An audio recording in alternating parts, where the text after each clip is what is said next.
healthy behavior surrounding eating healthy is important because it affects every aspect of your life. It affects your mental life, your physical health, how much pain you're in on a daily basis, how smooth your bowel movements are.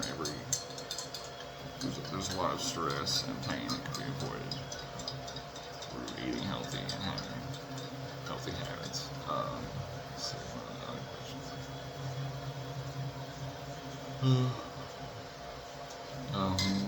Dr. Sherney talks about the misinformation about how healthy foods might taste bad.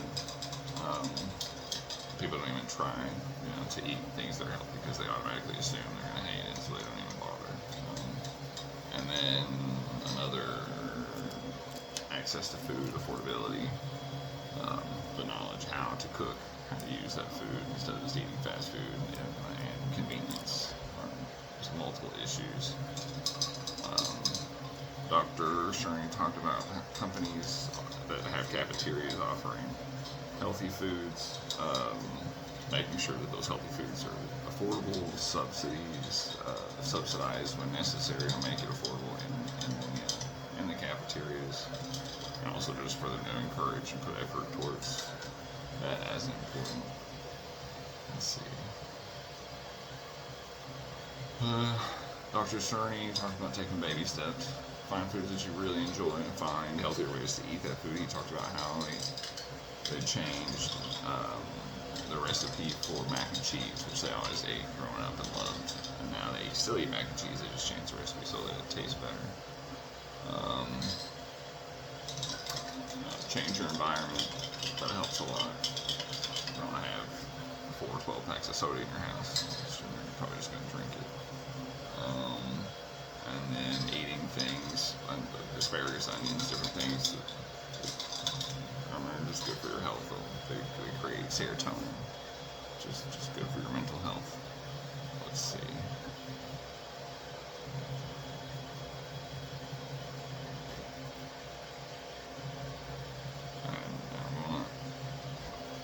Pre-contemplation is the stage where somebody's in the denial about an adverse behavior. They don't want to address it. They'll defend it if somebody brings it up. They don't even look at it as an adverse thing, really. That moves on to contemplation, where someone will actually acknowledge that there's a problem, there's been consequences to the point where they can't be in denial anymore. They're more open to advice.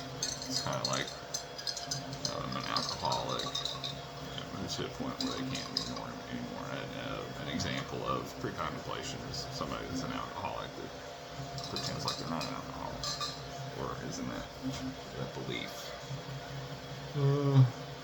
Preparation is the stage where a plan is created and then enacted. Is when people start trying to make a change to that behavior, which results in often relapses and things like that, because oftentimes with lack of information, lack of education, a lack of planning, pre-thought, understanding what it's going to be like to go through changing that habit, how it's going to affect your life.